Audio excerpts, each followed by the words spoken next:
कभी ये सवाल मन में आया है कि दिमाग का लिंग क्या होता है? न्यूरो चिकित्सक से बेहतर इसे कौन बता सकता है? आप यहाँ एक डोनर शरीर का मस्तिष्क देख रहे हैं। त्वचा की लाइनिंग्स या मेनिंगन आंशिक रूप से हटा दिए गए हैं और यदि मुझे बताना हो कि ये किसी मर्द का है या महिला का, तो मैं माइक्रोस्कोपी के आधार पर अंतर नहीं बता सकता। मस्तिष्क का आकार भी कोई संकेत नहीं देता, क्योंकि वह लिंग पर नहीं बल्कि शरीर के आकार पर निर्भर करता है। लेकिन मस्तिष्क अंदर से कैसा दिखता है? क्या कोई अंतर होता है?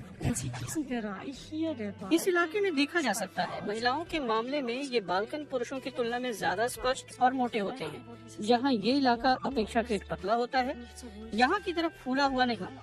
महिला का ऐसा भी मस्तिष्क देखा जा सकता है जहाँ ये इलाका उतना मोटा नहीं होता।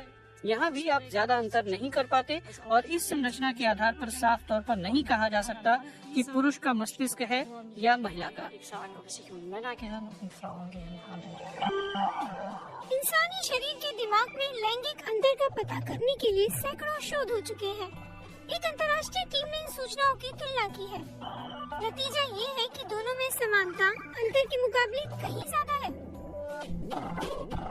लेकिन मस्तिष्क का दिखना ही सब कुछ नहीं। उसके काम करने में क्या लिंग के आधार पर कोई अंतर होता है? कुछ का तो पता है। आमतौर पर महिलाओं की भाषा ज्यादा साफ होती है और पुरुषों की आयाम की परिकल्पना महिलाओं की तुलना में बेहतर होती है। इसका परीक्षण रोटेशन टेस्ट के जरिए किया जाता है। कौन सा क्यूब ओरिजिनल से ज्यादा मेल खाता है, इसे पुरुष भरोसेमंद तरीके से समझते हैं। दिलचस्प बात यह है कि महिलाएं इस टेस्ट में हमेशा एक जैसा प्रदर्शन नहीं करती। उनके जवाब पर पीरियड्स का भी असर होता है। लेकिन ऐसा क्यों होता है? एमआरआई के टेस्ट दिखाते हैं कि मस्तिष्क में हार्मोन के कारण अंतर आ जाता है। हार्मोन लगातार दिमाग पर असर करते हैं। जन्म से पहले ही हार्मोन इस बात को निर्धारित कर देते हैं कि हमारे दिमाग का विकास कैसा होगा। और महिलाओं में खास तौर से पीरियड्स के दौरान ये देखने को मिलता है, क्योंकि उस वक्त एस्ट्रोजन की मात्रा बहुत ज्यादा होती है। बाद में फिर से प्रोजेस्टेरोन बढ़ जाता है और एस्ट्रोजन के असर को कम कर देता है। हमने देखा है कि जब एस्ट्रोजन की मात्रा बहुत कम होती है, तब महिलाओं का दिमाग पुरुष के दिमाग की तरह ही चलता है। तब महिलाएं पुरुषों के समान होती हैं। पीरियड्स के दौरान महिलाओं के दिमाग पर दूसरे दिनों के मुकाबले टेस्टोस्टेरोन का असर ज्यादा पड़ता है। इसका और कोई सीधा कारण भी नहीं दिखता।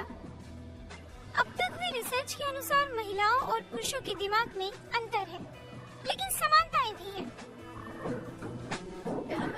हमने उम्मीद की थी कि जहाँ तक दिमाग की बात है तो कोई श्रेणियाँ नहीं है, बल्कि कंटिन्यूटी है, जो कभी हार्मोन में तो कभी क्रोमोसोम के असर में, कभी नर वाले ज्यादा गुण दिखाएगा तो कभी मादा वाले। ये एक जैसा नहीं रहता, बल्कि हमेशा अपने आसपास के माहौल से संवाद करता है, तजुर्बे जमा करता है, सीखता है। यानी दिमाग का कोई एक लिंग नहीं होता, बल्कि उसमें महिलाओं और पुरुषों के गुणों का एक मिला जुला रूप होता है। उम्मीद है कि आपको ये वीडियो पसंद आया होगा, तो इसे लाइक करिए और कमेंट भी करिए।